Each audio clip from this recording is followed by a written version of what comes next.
माँ बाप की लाशों के बीच जिंदा मिला था 4 दिन का मासूम। पुलिस ने 10 दिन बाद खोला मर्डर मिस्ट्री का राज। देहरादून की डबल मर्डर मिस्ट्री का खौफनाक खुलासा आइए हम जानते हैं। लेकिन उससे पहले अगर आपने हमारे इस चैनल क्रिमिनोलॉजी को सब्सक्राइब नहीं किया है तो उसे सब्सक्राइब करके बेल आइकन पर क्लिक कर दें ताकि आपको आगे आने वाली सच्ची घटनाओं पर आधारित कहानियों की वीडियोस की अपडेट मिलती रहे। तारीख 13 जून 2023 देहरादून पुलिस कंट्रोल रूम को सूचना मिली कि क्लेमेंट टाउन के एक घर में बेहद बुरी बदबू आ रही है। जानकारी मिलते ही पुलिस मौके पर पहुंची और पुलिस के साथ जिसने भी घर के अंदर का मंजर देखा उसके रोंगटे खड़े हो गए। कमरे के फर्श पर पति पत्नी की लहूलुहान लाश थी जो लगभग 2 से 3 दिन पुरानी लग रही थी। कमरे में काफी खून जमा हो चुका था। हैरानी तब हुई जब इस कमरे में एक छोटा सा बच्चा 4-5 दिन का था मृतकों के बीच पड़ा था जिसकी सांसें चल रही थी। ये बच्चा मृतक काशिफ और अनम का था जिसको 108 के जरिए अस्पताल पहुंचाया गया। अब पुलिस के सामने सबसे बड़ा सवाल ये था कि ये आखिर घर में काशिफ और अनम की हत्या किसने की। मौके पर पहुंची एफएसएल टीम ने साक्ष्य जुटाए लेकिन काशिफ और अनम के शव सड़ चुके थे। पुलिस के लिए शुरुआत में कुछ भी बोलना संभव नहीं हो पा रहा था। यूं तो शुरुआत में केस सुसाइड माना जा रहा था लेकिन वजह साफ नहीं थी कि आखिर काशिफ और अनम ने अपनी 4 दिन की बच्ची को छोड़कर दुनिया से अलविदा क्यों कह दिया। अगर उनकी हत्या हुई है तो कातिल कौन है। किसी ने कहा कि काशिफ पर कर्ज था लिहाजा उसने बीवी की हत्या कर खुदकुशी कर ली। इस घटना के संबंध में एसपी सदर को मौत के सही कारणों तक पहुंचने के निर्देश दिए गए। पुलिस के लिए भी कहानी गले नीचे नहीं उतर पा रही थी। लगातार मामले में पूछताछ की जा रही थी। काशिफ व अनम के घर वालों से भी पुलिस की पूछताछ जारी थी। पुलिस अपना काम कर रही थी। तभी काशिफ के परिजनों से पूछताछ करने पर यह पता चला कि काशिफ की 1 साल पहले ही अनम से दूसरी शादी हुई थी। ये जानकारी मिलते ही काशिफ की पहली पत्नी नुसरत पर पुलिस की शक की सुई जाकर रुक गई लेकिन मोटिव अभी भी क्लियर नहीं था। पुलिस को सूचना देने वाली नुसरत ही थी। यही वजह थी कि पुलिस असमंजस में थी। नुसरत ने पुलिस को बताया था कि 2-3 दिन से उसके पति उसका फोन नहीं उठा रहे थे। नुसरत ने बताया कि 10 जून को रात को 11 बजे के बाद काशिफ की उससे कोई बात नहीं हुई, जिसके बाद पुलिस के सामने ये बात स्पष्ट हो गई कि 10 तारीख तक काशिफ और अमन जिंदा थे।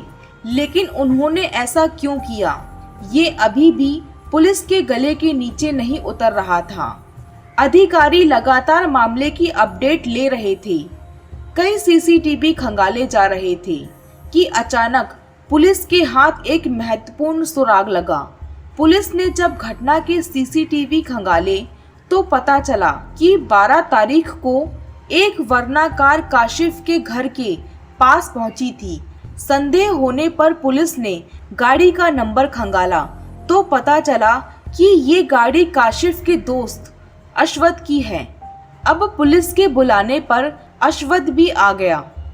अश्वत से पूछताछ की गई तो अश्वत ने बताया कि उसको इस बारे में जानकारी नहीं है। दरअसल अश्वत की कार अनम का भाई शहबाज लेकर पहुंचा था। इसके बाद पुलिस ने शहबाज से पूछताछ की। चूंकि शहबाज अनम का भाई था इसलिए उस पर शक होना थोड़ा मुश्किल था। पुलिस ने शहबाज के कॉल डिटेल खंगाले और पुलिस के सामने कई चौंकाने वाले खुलासे हुए। केस में हर दिन कई नई परतें खुल रही थी।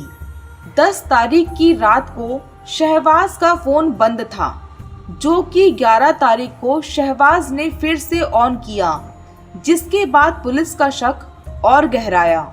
अब मेन सस्पेक्ट में शहबाज ही नजर आ रहा था। अश्वथ के पुलिस को दिए बयानों पर काशिफ के परिजनों ने मृतका के भाई शहबाज पर शक जताया और तहरीर दी, जिसके बाद पुलिस ने मामले में मुकदमा दर्ज कर लिया।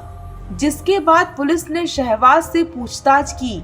हालांकि लंबे वक्त तक वो पुलिस को गुमराह करता रहा और काशिफ पर कर्ज होने की बात बताता रहा, लेकिन सख्ती से पूछताछ करने पर शहबाज टूट गया और शहबाज ने अपने जुर्म का इकबाल किया।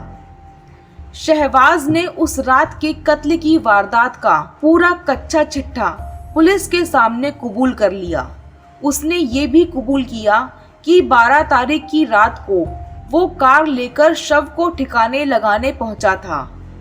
अब पुलिस को ये पता लगाना था कि शहबाज ने अपने जीजा और बहन को मौत के घाट क्यों उतार दिया। शहबाज ने पुलिस को बताया कि काशिफ उसके गांव का रहने वाला था। शहबाज का एक बड़ा भाई शादाब है और एक बहन अनम है। काशिफ का अक्सर उसके घर आना जाना होता था। हालांकि काशिफ की पहले शादी हो रखी थी और उसके बाद भी काशिफ ने शहबाज की बहन को अपने प्रेम के जाल में फंसाया और भगाकर ले गया। दोनों ने कोर्ट में शादी कर ली। शहबाज ने बताया कि उसी दिन शहबाज ने सोच लिया था कि काशिफ को जिंदा नहीं छोड़ूंगा। बदला लेने के लिए उसने फिर से काशिफ से दोस्ती कर ली और मन में बदले की आग जगा के रखी। वहीं कुछ वक्त पहले शहबाज को पता चला अनम की पुश्तैनी 30 बीघा जमीन को काशिफ ने गिरवी रखवा लिया है और गांव में बात चला दी है कि उसने जमीन गिरवी रखने के आधे पैसे शहबाज को दिए हैं, जिससे शहबाज की पूरे गांव में बेइज्जती हो गई। इसके बाद आग बबूला हुआ शहबाज लगातार काशिफ को मारने की योजना बनाता रहा। शहबाज ने बताया कि वो 7 तारीख को ही उत्तर काशी में काशिफ को मार देता, लेकिन क्योंकि अनम को पता था कि काशिफ उसके साथ है, इसलिए उसने अपना प्लान बदला और काशिफ शहबाज देहरादून आ गए। लेकिन मौका पाकर 10 जून को रात को वो अनम के घर फिर से पहुंचा। घर में देर रात तक रहा। देर रात में जब सब सो गए तो मौका पाकर किचन से चाकू लाकर उसने सोते वक्त काशिफ की गर्दन पर वार कर उसका गला रेत दिया, जिसके बाद अनम चिल्लाने लगी। शहबाज ने अपनी बहन अनम को भी मौत के घाट उतार दिया और काशिफ और अनम के बच्चे को वहीं छोड़कर घर में ताला लगाकर फरार हो गया।